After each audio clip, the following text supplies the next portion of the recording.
Hi! Hi! Hi! Hi! Magandang araw po! Buenos dias! Everyone is cordially invited. Stop a while! Welcome to my video comics on YouTube.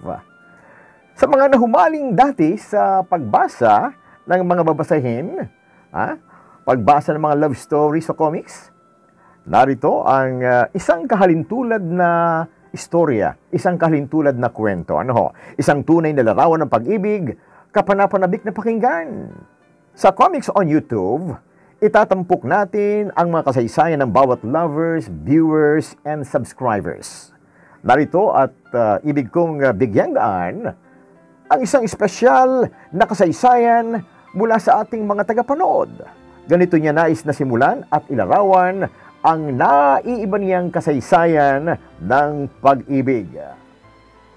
Dear Kuya Larry, magandang hapon sa iyo. Isa ako sa mga avid listeners mo na tuwing araw ng Lunes ay hindi pinalalampas ang tipanan. Dahil na rin sa lagi kong pakikinig sa iba't ibang kwentong iyong ibinabahagi, naisipan kong i-share din ang aking sariling kwento. Ang ngalan ko ay Shaira, 35 years old, nakatira dito sa Diliman, Quezon City. 6 na taon na ang matuling lumipas mula nang maranasan ko ang kabiguang ito sa pag-ibig, pero hanggang ngayon ay hirap pa rin akong makalimot. Second year high school ako nang maging boyfriend ko si Marco. Noong una ay itinago namin ang aming relasyon sa aming mga magulang, sa pangamba na paghiwalayin kami dahil sobra pa naming mga bata. Pero nang nagtapos na kami ng high school, ay naisipan na rin naming umamin. Tinanggap naman kami agad ng pamilya ni Marco, pero medyo naging mahirap sa parte ko. Ilang buwan ding hindi pinakikitunguhan ng maayos ni tatay si Marco. Pero dahil porsigido ang nobyo ko, araw-araw siyang nagpupunta sa bahay para suyuin ang mga magulang ko. Kinalaunan, nagtagumpay din siya sa pagkuha ng kanilang tiwala. Pareho kami ng pinasukang universidad ni Marco at hindi naging problema ang pagkakaiba namin ng course para hindi magsabay pumasok at umuwi ng bahay. Naging inspirasyon namin ng isa't isa sa pagtupad ng aming mga pangarap sa buhay. Hanggang sa parehas na kaming makapagtapos ng kolehiyo. Siya po sa kursong Business Administration at ako naman sa kursong Architecture. Sobrang proud sa amin ng mga magulang namin dahil pinatunayan namin sa kanila na kaya naming dalawa ni Marco na maging responsable sa pag-aaral. Kahit pa maaga kaming pumasok sa seryosong relasyon. Matapos ang graduation, ay agad namang kaming natanggap ni Marco sa kanya-kanyang kumpanyang inaplaya namin. Masayang-masaya kami, Kuya Larry. Dahil lahat ng plano namin ay unti-unti nang natutupad. Pero sa umpisa lang pala naging madali ang lahat, kuya. Unti-unti ay nagkaroon na kami ng problema. Andyan yung nawawalan ako ng oras kay Marco dahil madalas ay nag-out of town kami sa trabaho dahil sa kailangang bumisita sa mga project site. Madalas ding hindi na ako nakakapag-text at nakatatawag sa kanya sa sobrang busy ko sa work. May mga pagkakataon pa ngang pinagseselusan na ni Marco ang boss ko dahil bukod sa single din siya ay kaidaran lang namin at madalas ko pa siyang kasama kaysa kay Marco. Napadalas ang pag-aaway naming dalawa pero sa lahat ng aming mga tampuhan ay palaging si Marco ang nauunang humingi ng tawad. Palagi siyang nagpapakumbaba, palagi siyang nakasuporta sa akin sa kabila ng lahat. Ilang taon ang lumipas, ay mas lalong tumitindi ang pressure sa trabaho ko. Mas tumindi ang eagerness ko na ma-promote.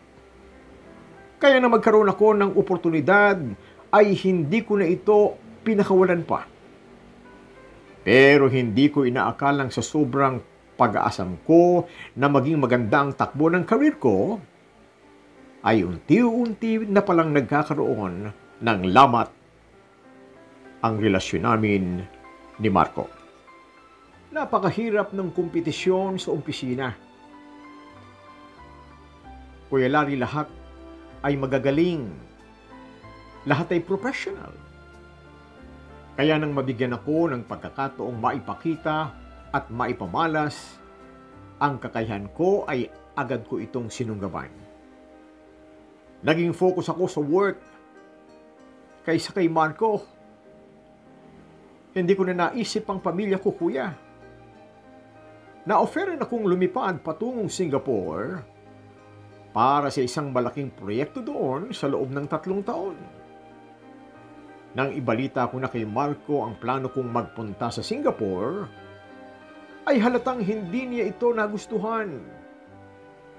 Lingid sa kaalaman ko, kuya, nagpaplano na pala si Marco na yayain akong magpakasal. Gusto na pala niya kaming bumuo ng pamilya. Pero hindi pa ako handa. Kahit nasa tamang edad na kaming pareho ni Marco, pakiramdam ko ay hindi ko pa rin na kayang lumagay sa tahimik. Hindi pa ako handang mag-asawa, kuya. Hanggat hindi ko pa natutupad ang aking mga pangarap. Pilit kong ipinauunawa kay Marco ang lahat. Sinabi kong sandali lang akong mawawala dahil mabilis lang naman ang 3 taon. Pero siguro nga'y tuluyan ang napuno sa akin si Marco at hindi na niya ako kaya pang unawain. Pinapili niya ako, kuya. Tinanong niya kung ano ba ang mas mahalaga sa akin, ang karir ko o ang relasyon naming dalawa.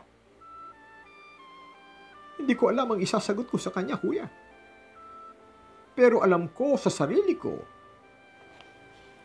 na hindi pa akong handang magpakasal.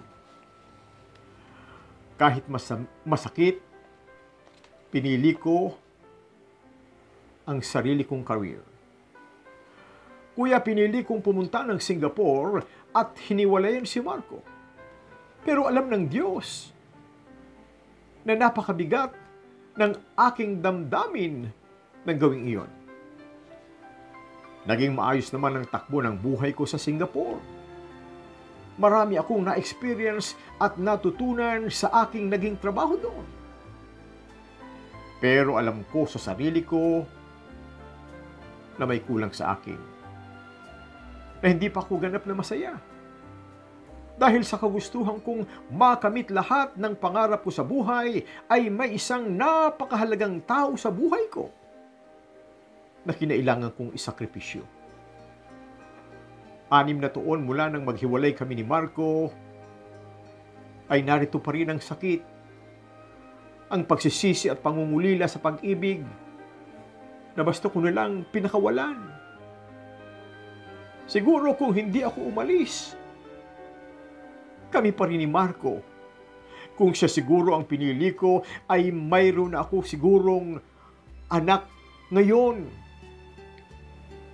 Huli na para magsisi pa ako, kuya. Dahil balita ko sa aming mga common friends ay nakahanap na siya ng iba. At tulad ko ay ilang taong ding naghirap ang kalooban dahil sa paghihiwalay naming dalawa. Hanggang dito na lamang po ang aking liham. Kuya, maraming salamat sa pagpili ng aking kwento. at naway may natutunan kayo sa aking karanasan. God bless po sa inyong lahat. Lubos na gumagalang at nagpapasalamat, Jaira ng Diliman, Quezon City.